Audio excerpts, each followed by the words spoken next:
wabarakatuh. Kembali lagi di channel Septian Sobat kalian. Kali ini gua Indra yang tetap mendampingi di segmen Kawan Startup. Dan di masa pandemi ini jangan lupa protokol kesehatannya tetap dijaga ya.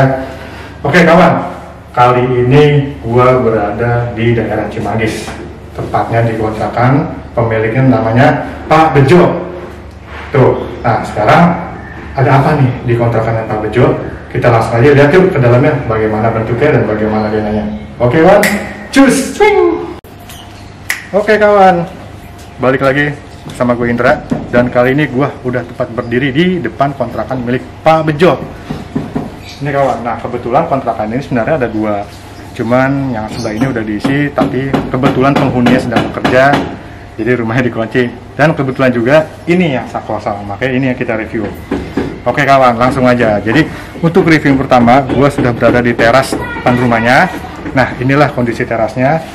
Jadi terasnya ini kawan, ini terdapat nggak terlalu besar, cukup dengan satu parkiran motor, dan dia kontrakan ini juga nggak ada pagarnya, serta bentuk kusennya seperti ini masih sangat kokoh sekali kawan. Bentuk kusen dan dilengkapi dengan jendela napo.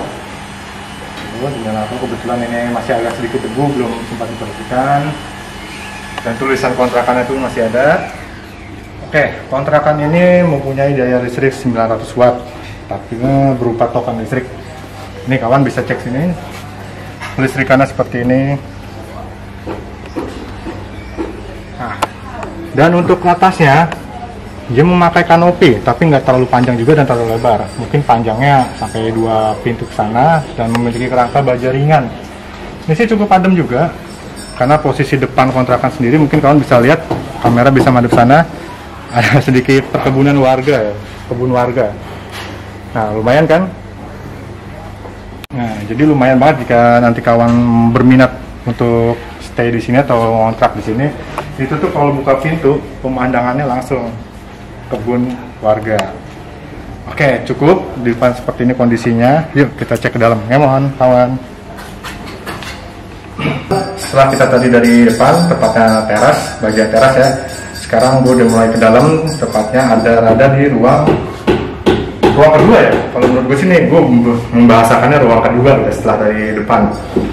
Nah, ada apa di ruang kedua ini? Nah, kira-kira ukuran dari ruang kedua ini cukup amat nyaman sih, dan agak luas juga, nggak terlalu sempit. Kisaran ukuran 2,5 kali 3 meter. Nah, di sini cocok kalau kawan mau di sini tuh cocoknya kayak untuk ruang tamu, untuk rebahan atau untuk ruang TV ataupun sekedar buat parkir kendaraan jika kawan nggak mau ribet-ribet banyak perabotan di rumah tengah ini. Tuh, ukuran juga sangat luas. Bisa parkir motor di sini, memposisikan kawan memakai motor sini, atau nanti di sini ada perabotan apa lagi, atau mungkin bangku, meja, dan lain-lainnya. Dan di sini kawan kita ada sumber listrik, yaitu ada stop kontaknya, ada saklar juga 2 lampu, mungkin yang satu di depan kali ya. Nah, yang untuk di dalam ini kita coba dulu. Lampu berfungsi dengan baik kawan. Oke, nyala. Nah, kalau kawan bisa lihat ke sini, di sini ada MCB-nya juga kawan. Ya ini tergantung kawan mau fungsikan sebagainya apa. Jujur gue bukan orang listrik yang ngerti ini fungsinya apa, tapi kawan bisa lihat sendiri fungsinya nanti kalau kawan ingin ngontrak sebelah ini. Oke, di ruang ini kalau saran gue sih, kalau gue yang tinggal di sini, gue bakal mengalami sebagai ruang santai buat rebahan, ya, buat terima tamu. Tuh, kalaupun memang ada lebihnya ya paling pasang TV sebagai hiburan. Oke kawan, mungkin cukup ya di ruang kedua ini. Untuk ruangan tamu mungkin kita langsung ke dalam aja juga. Ada apa di ruangan tengah? Emang kawan, sekarang kita berada di ruangan belakang, mungkin ruang kamar aja dulu. Oke, kali ini gue ada di ruangan paling belakang, atau mungkin bisa disebut ini ruang dapur dan ruang kamar mandi.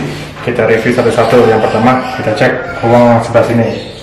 Nah, kalau menurut sudut pandang gue, ruang ini mungkin diperuntukkan untuk sebagai ruang dapur dengan skat seperti ini. Dan gue berdiri sini skatnya, ini jaraknya kisaran 1,5 kali 1,5 meter.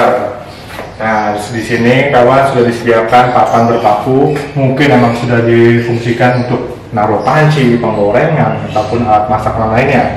Nah, kalau menurut gue juga Peletakan kompor mungkin bisa di sini kawan, meja kompor ataupun rak piring. Nah ini sih nggak terlalu sempit juga ya, misalnya kalau kalian masak sambil posisi duduk sih ya lumayan nyaman lah, dengan sirkulasi udara langsung ke pintu keluar. Oke, cukup di bagian sini, mungkin bagian dapur, kita langsung kamar mandi.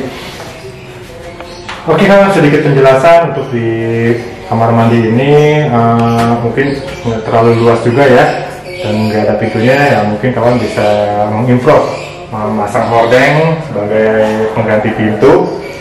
Dan kawan juga, kita langsung di sini kita bisa lihat nih. Nah, kamar mandinya seperti ini, memang nggak terlalu luas, cuma ya cukuplah untuk kawan buat bersih-bersih. Nah, untuk setelannya seperti ini, di sini kawan bisa menaruh kap mandi. Ada nih selangnya, ada sih, cuman gue nggak ngeliat di sini kerannya sebelah mana. Atau mungkin ini kali ya, ini keran kali ya.